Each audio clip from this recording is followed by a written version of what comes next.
오늘 코스피가 1.94% 하락하여 2482.57로 마감했습니다.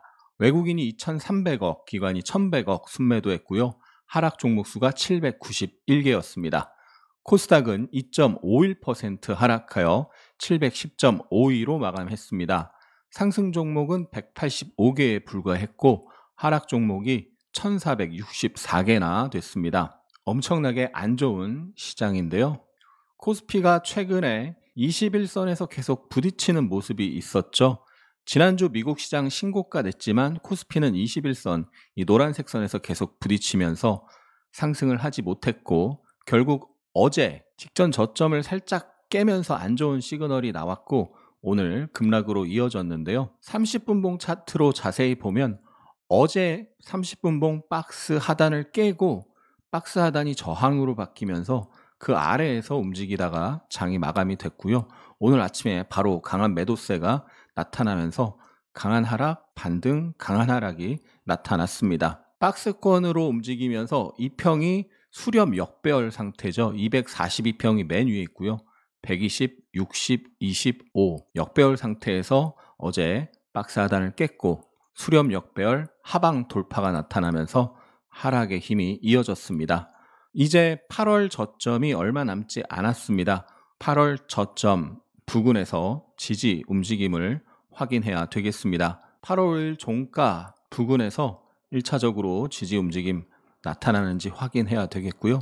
그 다음 8월 5일 저가 부근에서 지지 움직임 나타나는지 확인해야 되겠죠. 최악의 경우 8월 5일 저점을 깼다가 깨면서 손절을 시키고 그 다음 바닥이 만들어질 수도 있는데요. 예단하지 말고 이 부근에서 바닥 패턴을 확인하고 만약에 거기까지 하락하고 바닥 패턴을 만들면 지난 7월 이후 강한 하락, 반등, 하락의 후반부가 되면서 단기 상승이 또 세게 나올 가능성이 있거든요. 월봉 차트를 보면 8월 저점까지 내려가서 바닥을 만들면 월봉의 이 회색선 122평 자리입니다. 그래서 월봉의 122평 부근에서는 단기 바닥 가능성이 있는 거죠. 시황 영상에서 여러 번 설명을 드렸었는데 1차적으로 21선, 이 노란색 선을 안착해야 되고 2차적으로는 이 중간 고점을 넘어가야 상승 추세를 이야기할 수가 있고 21선 아래에서 움직일 때는 초보자들은 주식 비중을 줄여놓고 매매를 하지 않아야 됩니다. 초소액 연습만 해야 되는 거죠. 오늘 우크라이나 재건 테마주가 강세를 보였는데요. 시총이 작고 거래대금이 작은 주식들이라 매매하기에 적합하지는 않습니다. TYM이 상한가를 기록했습니다. TYM은 보도자료를 통해 지난 8일 우크라이나 의원단이 용산 신사옥에 방문했다고 밝혔습니다. 범해양 건영과 남강 토건도 상한가를 기록했는데요. 진현환 국내 교통부 제1차관이 폴란드와의 협력을 통해 우크라이나 재건 프로젝트를 발굴한다는 소식이 호재로 작용했습니다. 트럼프 전 대통령의 우크라이나 전쟁 종식 공약이 부각되면서 국내 중소형 건설사들이 강세를 보였고요. 특히 일성건설이 상한가를 기록했고 코오롱 글로벌이 17.8% 상승했습니다. 가상화폐 관련주가 강세를 보였습니다. 비트코인 가격이 신고가 랠리를 펼치면서 가상화폐 시가총액이 3년 만에 3조 달러를 돌파했다는 소식인데요. 컴투스 홀딩스가 가상화폐 관련주로 상한가를 기록했습니다. 컴투스 홀딩스는 자회사 컴투스 플러스와 가상자산거래소 코인원 지분 38.4%를 보유하고 있는 2대 주주입니다. 어피트를 운영하는 두나보 지분을 보유하고 있는 우리기술투자도 7.3% 상승했습니다. 우리기술투자가 오늘 장중 18.9%까지 상승했는데요. 지난 3월 고점에 부딪히면서 음봉으로 마감을 했습니다. 지난 3월 고점이 사상 최고가 저항 영역에 속합니다. 주요 고점이 오늘 고점과 거의 맞물리는 자리죠.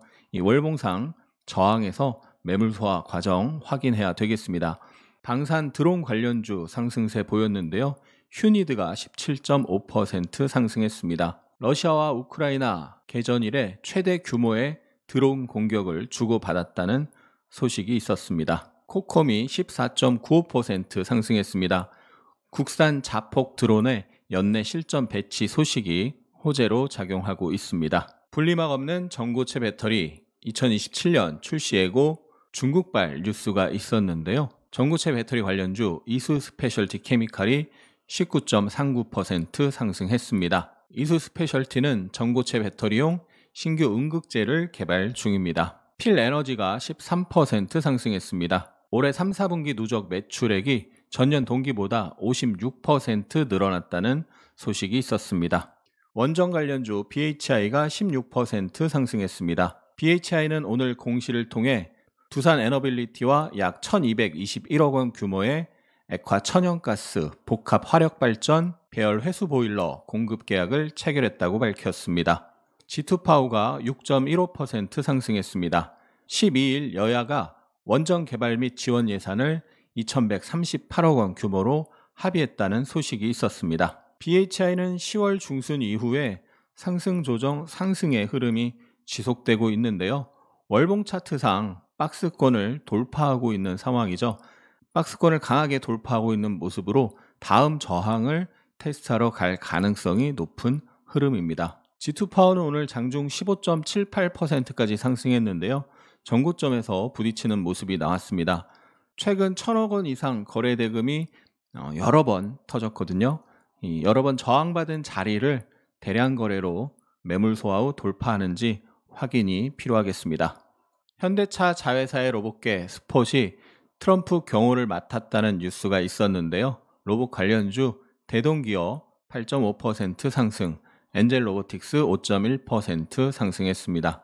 조선기자재 관련주 1승이 상한가를 기록했습니다. 미국 대선에서 트럼프 전 대통령이 당선되면서 조선업이 수혜를 받을 것이라는 기대감이 계속 작용하고 있습니다. 트럼프가 대선에서 승리하고 11월 7일부터 조선기자재 종목들 급등세가 나왔는데요. 11월 7일 날 현대임스가 상한가를 갔었죠. 현대임스가 조선기자재 선도주로 급등을 하고 오늘은 쉬었는데요. 1승이 뒤따라서 움직이다가 오늘 상한가로 전고점을 돌파했습니다. 현대힘스와 1승 그리고 대형주에서 하나오션, 현대중공업은 계속 추적을 해야 되겠습니다. 더본코리아가 15.34% 상승했습니다. 공모자금 600억 원을 들여 소스 기업을 인수할 예정이라는 소식이 있었습니다. 노모스가 오늘 상장했는데요. 공모가 대비 28% 하락 출발을 했고요. 장중 약세 흐름이 이어지면서 마이너스 35.76%로 마감했습니다. 노모스는 엔터테인먼트 산업에 IT 기술을 접목한 엔터테크 기업입니다. 화장품주가 어제에 이어서 급락세가 나타났습니다. 트럼프 관세 우려감이 부각되고 있고 중국 경기 부양책에 대한 실망감이 반영되고 있습니다. 트럼프 당선인의 미국 우선주의로 인해서 반도체주에 대한 우려감이 커지고 있습니다. 삼성전자의 월봉 차트입니다. 22년 저점 51,800원에 거의 근접한 상황인데요. 이 22년 저점 부근에서 지지 캔들, 지지 패턴이 나타나는지 확인해야 되겠습니다. 오늘의 차트 패턴 시간입니다. 최근 우리 시장 매우 안 좋은데요. 이 안 좋은 장에서도 강한 매수세가 살아있는 쪽이 조선과 우주항공입니다. 오늘도 하나오션이 장중 5%까지 상승을 했었고 최근 거래 대금이 4천억, 5천억씩 터지고 있습니다. 오늘 아침에 3%대 조정이 나왔었는데요. 지난 4월 고점 저항이 지지로 바뀔 수 있는 자리면서 3일선 첫 눌림이었죠. 5분봉을 보면 장 초반 눌림이 나왔다가 지지선이 겹쳐있는 자리에서 분봉상 바닥 패턴을 만들면서 한 차례 상승을 했습니다. 물론 어제 고점을 돌파하지 못하고 저항을 받으면서 다시 눌렸는데요. 장이 안 좋은 가운데서도 눌림에서 저점 매수세가 작용하는 모습이고요. 강한 상승에 대한 조정에서 눌림목 확인 매수 계속 노려볼 수 있는 종목으로 관심 종목에 넣어놓고 추적해야 되겠고요. 월봉 차트상 작년 고점 부근에서 저항 여부, 매물 소화 과정을 확인해야 되는데요. 만약에 거기서 매물소와 돌파를 하면 큰 상승이 나올 수도 있기 때문에 또 계속해서 흐름을 확인해야 되겠습니다. 현대중공업이 전전일 고점에서 부딪히면서 플러스 3%에서 마이너스 3%로 밀렸습니다. 전고점이자 사상 최고가 부근에서 저항을 받는 모습인데요. 강한 상승 이후에 저항에서 매물 소화 과정을 거치고 다시 돌파한다면 월봉상 박스 돌파, 강한 상승에 조정 거치고 다시 강한 상승으로 상승 N자 형태의 상승이 이어질 수도 있으니 이 전고점 사상 최고가 부근에서 매물 소화 돌파 여부 체크해야 되겠죠. 조선 기자재 종목에서는 현대임스가 단기 상승의 힘이 굉장히 세게 나왔습니다. 단기 저항에 부딪히고 조정인데요. 강력한 상승 후 첫 번째 조정에서는 눌림목 지지 확인하면서 매수를 노려볼 수 있겠습니다. 우주항공 테마 한화시스템이 7일 연속 상승세를 보였습니다. 오늘 장중 8%대 상승하다가 윗꼬리를 달았습니다. 단기 상승이 많이 나왔기 때문에 차익 매물이 출회되고 있는 거죠. 특히 오늘 같은 경우 장도 매우 안 좋았으니 많이 올라간 것에 대한 조정이 나올 수 있는 상황인데요. 최근 이 강력한 상승 파동에 대한 첫 번째 조정 파동이 어떻게 나오는지 확인하고 눌림목 매수 기회를 노려봐야 되겠습니다. 월봉 차트상 박스 돌파, 사상 최고가 돌파가 이쁘게 나오고 있습니다. 굉장히 힘있는 상승이기 때문에 첫 조정 눌림목 매수 기회 참 좋아 보이죠. 오늘의 특징 테마 정리해 보면요. 우크라이나 재건 테마주 범양건영, TYM, 남광토공, 히림, 코오롱 글로벌 급등했고요. 일부 드론 방산주 휴니드, 코콤, 제이시언 시스템, 스페코, 하나시스템 상승했습니다. 가상화폐 관련주 컴투스홀딩스, 우리기술투자 상승세를 보였습니다. 오늘 특징주로 1승, 컴투스홀딩스 등이 상한가를 기록했고 BHI, 펩트론 등이 신고가를 형성했습니다. 16시 기준 원달러 환율은 3.7원 상승하여 1404.7원을 기록했고요. 일본 니케이 지수가 0.4% 하락, 상해 증시, 홍콩 증시가 크게 하락세를 보였습니다. 코스피 시총 상위에서 LG에너지솔루션, 네이버, 고려아연, LG화학 등이 상승했고 코스닥 시총 상위에서는 에코프로 BM, 에코프로, 강보합, 레인보우 로보틱스, 펩트론 등이 상승세를 보였습니다. 코스피 외국인 순매수에 네이버, 한미반도체, SK하이닉스, 하나시스템, 에코프로머티, 효성중공업, SKC, 한국항공우주. 코스피 기관 순매수에 LG에너지솔루션, 네이버, 현대차, 현대모비스, 한국항공우주, 삼성중공업. 코스피 연기금 순매수에 LG에너지솔루션, 네이버, 삼성전자, 현대차, SK하이닉스, 삼성바이오. 코스닥 외국인 순매수에 에코프로, 테크윙, 파마리서치, 주성엔지니어링, HPSP, 디어유. 코스닥 기관 순매수에 ABL바이오, 에코프로 BM, 알테오젠, 펩트론, 코엔텍, 서진시스템. 코스닥 연기금 순매수에 ABL바이오, 코스메카 코리아, 에코프로 BM, JYP엔터, 스튜디오 드래곤. 감사합니다. 하승훈입니다.